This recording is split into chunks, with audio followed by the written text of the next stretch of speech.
What's going on, mi gente? We're less than a week from the conmebol qualifiers starting, and we're here to break down every single team in the conmebol region.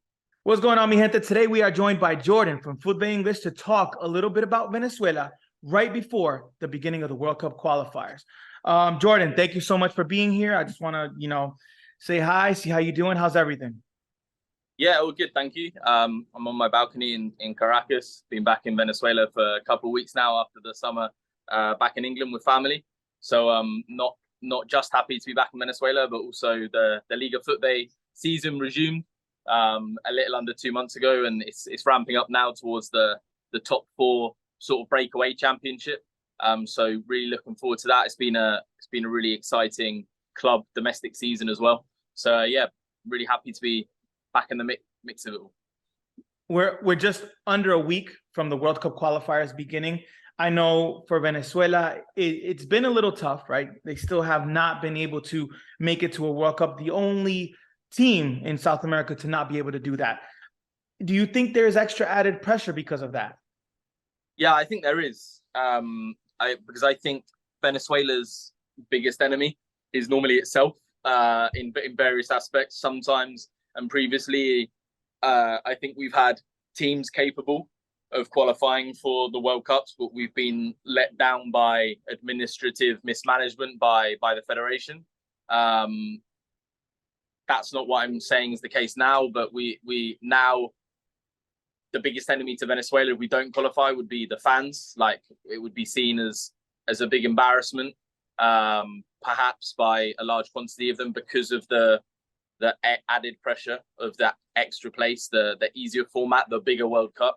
And I think some Venezuelan fans sort of not take it for granted that we should qualify, but I think there's almost like you said, a pressure and expectation that we should now. It's a bigger tournament.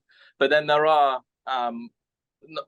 almost to my surprise, I've seen quite a few Venezuelan football journalists in the past 2 weeks sort of making their predictions for how the conmebol rankings, the 10 will be at the end of World Cup qualifications, and quite a few of them have Venezuela, 9th or even 10th. So I think there is quite a divide on people that either expect Venezuela to qualify and will be embarrassed and disappointed if we don't, and then people that have no expectation at all, and there's seems to be very little grey ground in the middle. Yeah, you mentioned the change in the standings. How now conmebol will have 6.5 spots.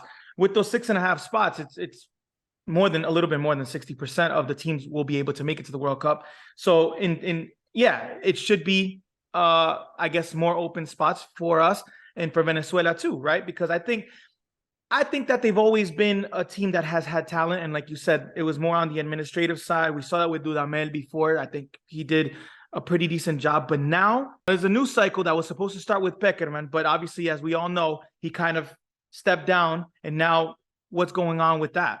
Well, we had Peckerman. He resigned. But we have continuity from the Peckerman era in the sense that Bocha Patisa, his assistant, that's right, has stepped up. So obviously the big hope for this World Cup qualification campaign was hinged on Peckerman being in charge. And now he isn't.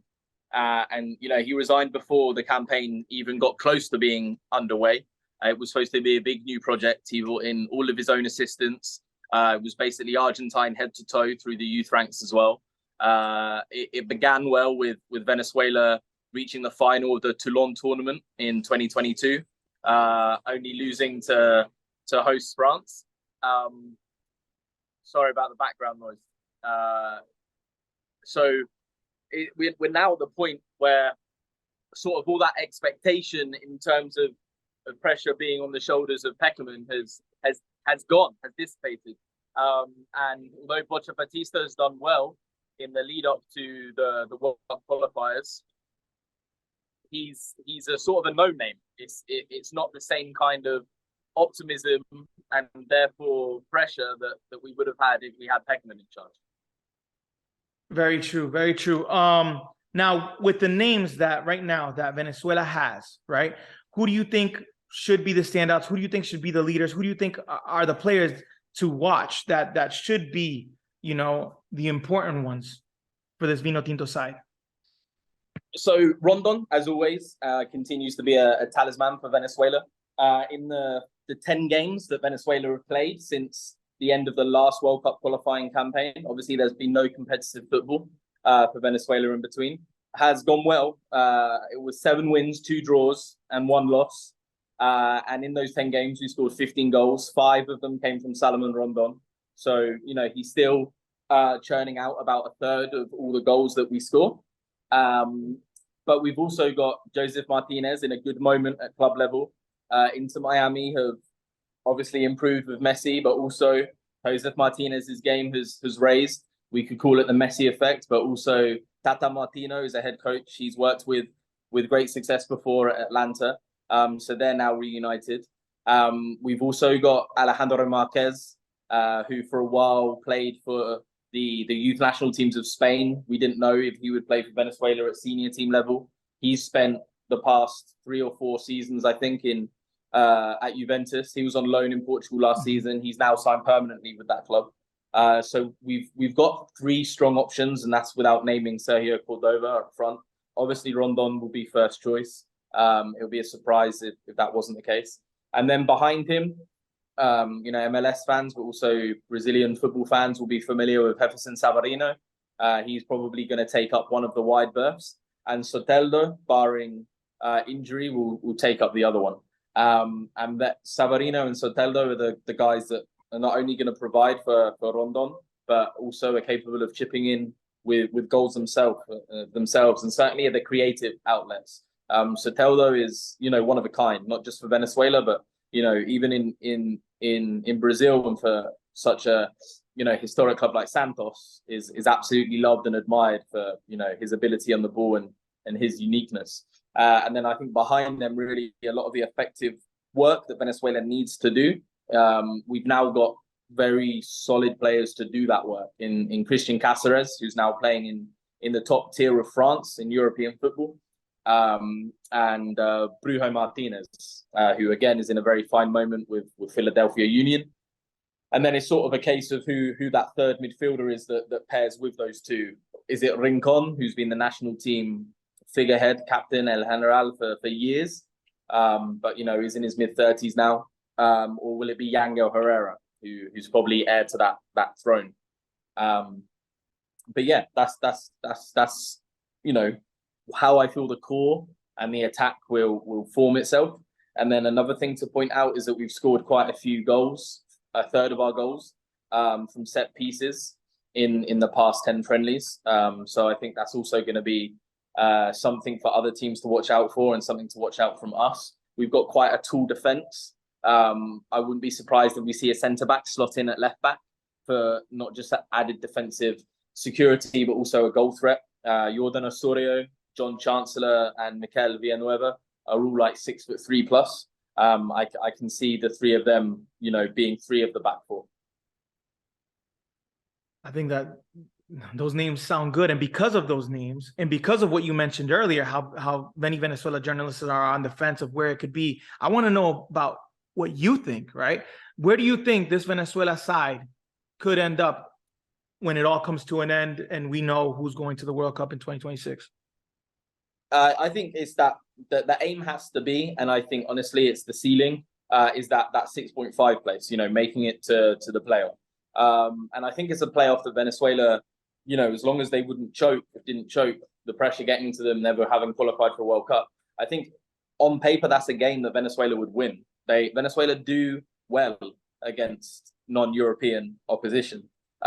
It's only really when Venezuela come up against you know, middleweight and above European level contenders that we struggle to compete. Obviously, Argentina, Brazil aside, you know, we compete. We these days very rarely get embarrassed by, you know, the next rung of South American teams like Uruguay, Colombia.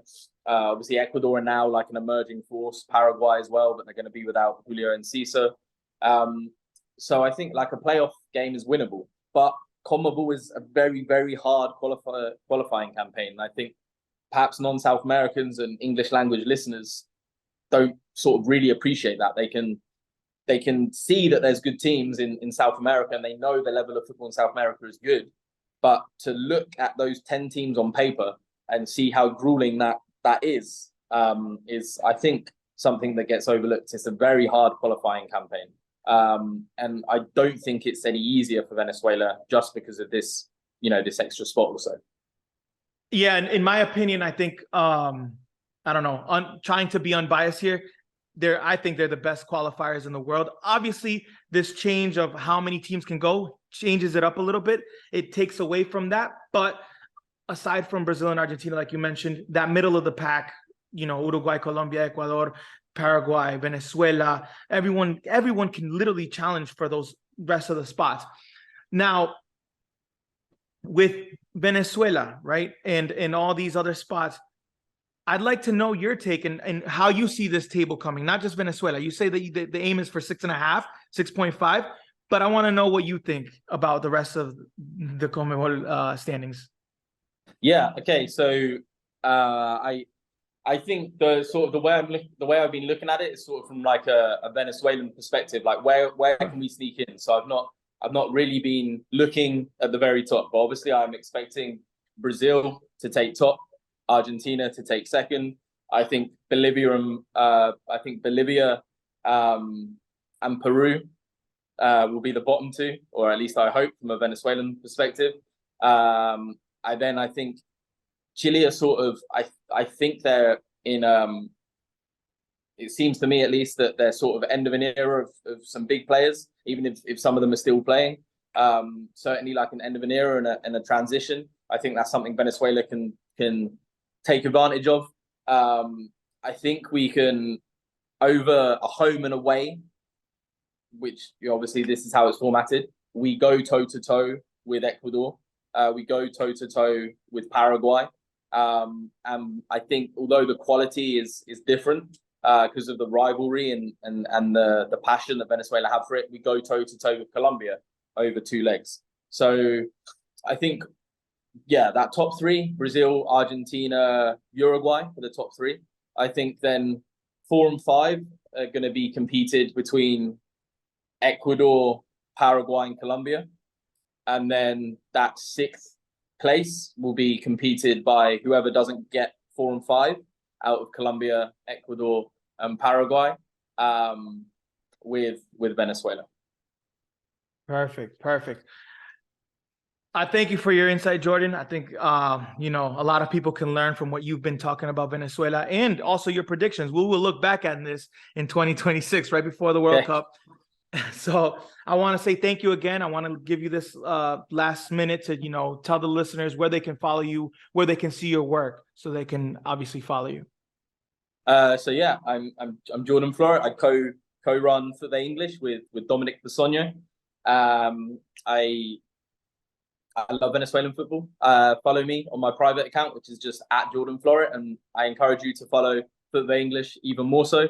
It's just English language coverage of all things Venezuelan football. A heavy focus on the league, secondary focus on the national team, both men's and women's side. We're a mix of interviews, data, scouting, the next kids coming through and the Venezuelan diaspora. Thank you for the opportunity to speak with you, and good luck with the rest of the podcast series.